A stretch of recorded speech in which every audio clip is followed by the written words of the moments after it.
Alright, I gotta be honest, I don't know why, but intros are super awkward. I hate doing them, so let's just say that this is the intro. My name is Pontus Boman. This is a Q&A about floorball goaltending with questions from Instagram. Let's get into it. So, the first question comes to me from, first of all, there you go, this way. Check these guys out. It's betweentheposts.com, Lars and David. Doing super awesome things. Go check them out. So the first question comes to me from Anders CFC. So, is there any way to compensate the goalies for the rule change where the players are allowed to pull the ball back during a penalty shot? And he also gives a suggestion. Could we compensate that by, for example, letting the goalies throw the ball across half court without touching the floor? I would be happy to see a compensation for this rule. I am not a fan of this rule, this penalty rule, where the player can pull the ball back. I don't like it. I don't really think there's a reason to have it. I think the statistic was somewhere around 50% on penalties before, and I don't see why you need an increase to that. So the best way of compensating the goalies for this rule change is removing the rule. Take it away. We don't need it. Makes no sense to have it, but I don't think we should be allowed to throw the ball across half court without touching the ground. I don't think that would make sense either. So just get rid of the rule. I think that would be it. Or maybe, sure, let them pull the ball back, but right now, the player, as long as one of the two keeps moving forward, the play continues. So if the player moves back but the ball goes forward, the play is good. If the ball goes backward but the player goes forward, the play is also good. So maybe it should be something like the player can't stop no matter what, and then they're allowed to pull back. I don't know. Get rid of it or alter it so that they don't have that amount of freedom of choice, because I think that's the problem. Next question. Stefan Rosvall asks, how come a referee never takes a penalty on a player who stops a goalie from throwing? And what I think he's referring to is that when the goalie picks the ball up and goes to throw, a player who's then, about to run home to his or her half court, they run in the path of the goalie where they were trying to throw, and that way the throw doesn't happen because there's a player in their way. And I think the reason they call that is because the rule says something to the likes of they're not allowed to stand still in front of you. Like, they have to be running towards their side of the net or their side of the court, or running away from you in some fashion.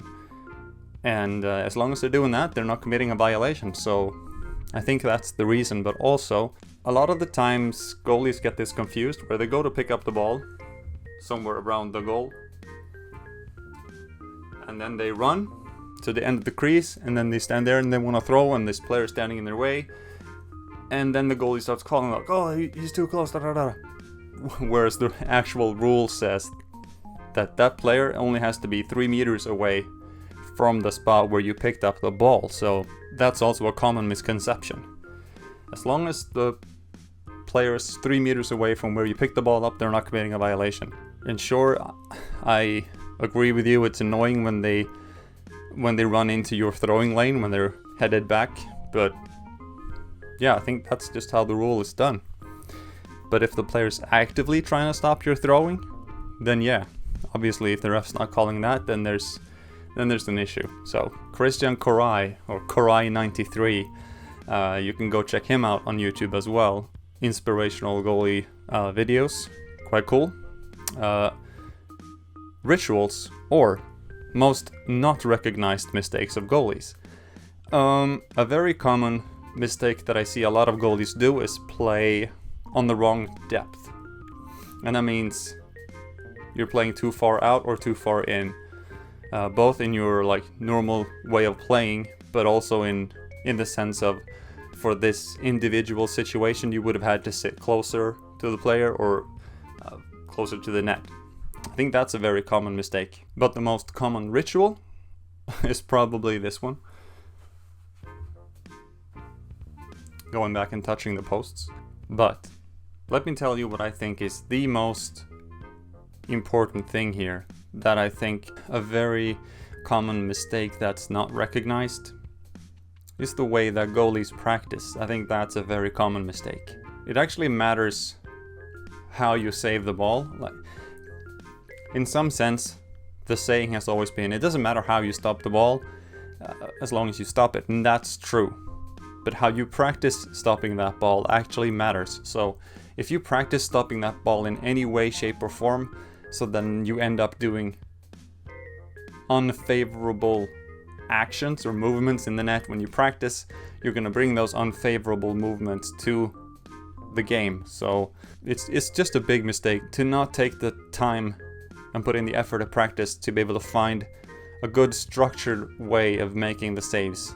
Yeah, I'm gonna stick with that. The next question comes from the homie Ake Kettunen, and he asks, what's my fondest memory regarding floorball? And I've had so many. I've been doing floorball since I was 14, so that's 16 years now. I've been coaching since I was 16, and I gave this one, like a lot of these questions I wanted to just deal with as they popped up on the screen here, because that's a little bit of a challenge for me, and I think that's fun.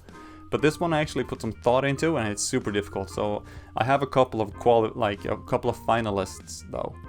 So one is my move to Gothenburg when I decided to give up my work in the military to be able to try and pursue this dream of working as a floorball goaltending coach full time.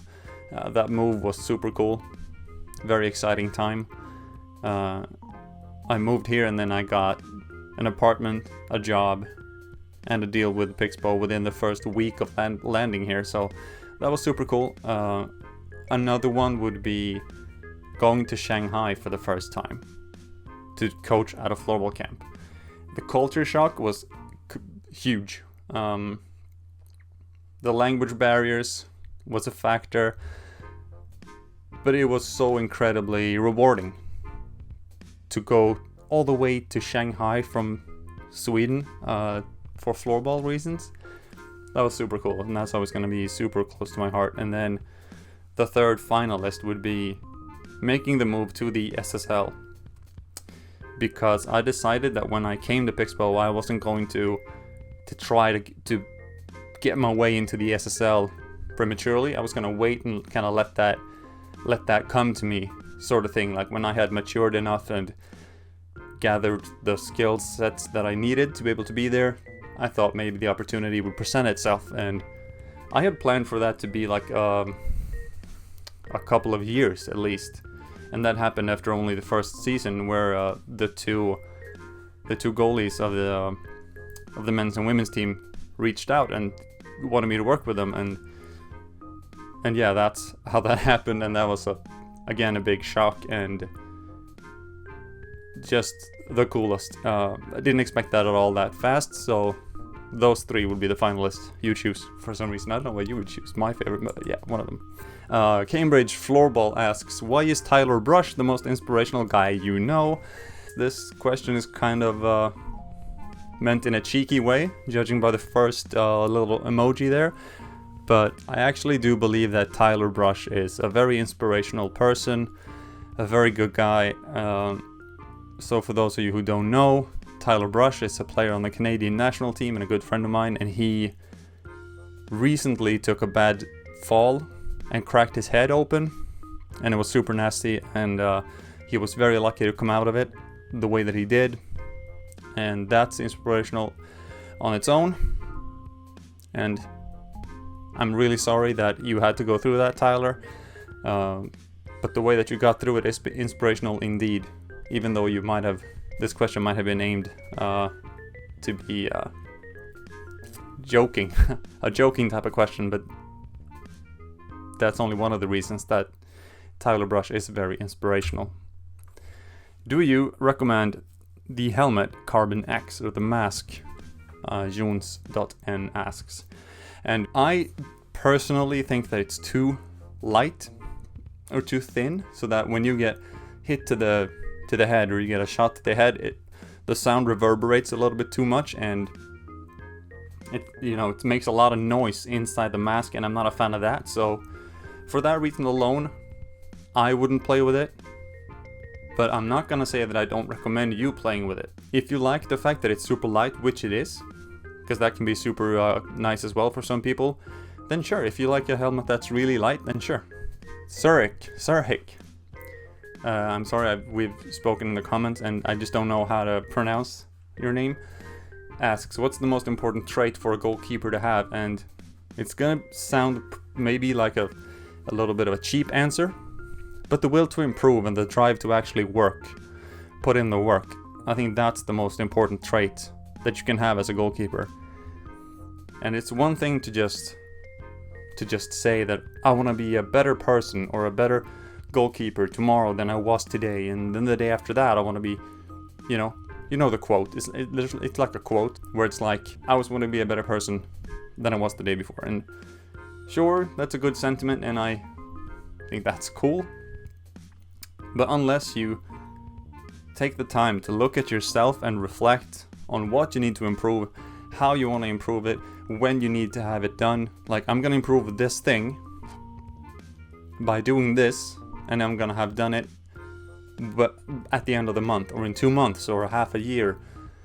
And then just have the grit to perform and do that day in and day out and day in and day out and really, really work for those things.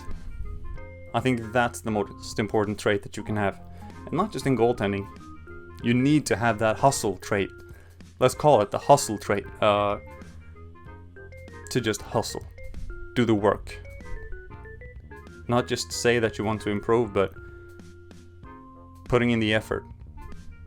Reflecting on yourself. Finding out what you need to improve. Improving that. And especially when you start reaching a level. Any certain level. Like maybe you've wanted to be the first goalie of your team and now that's what you are.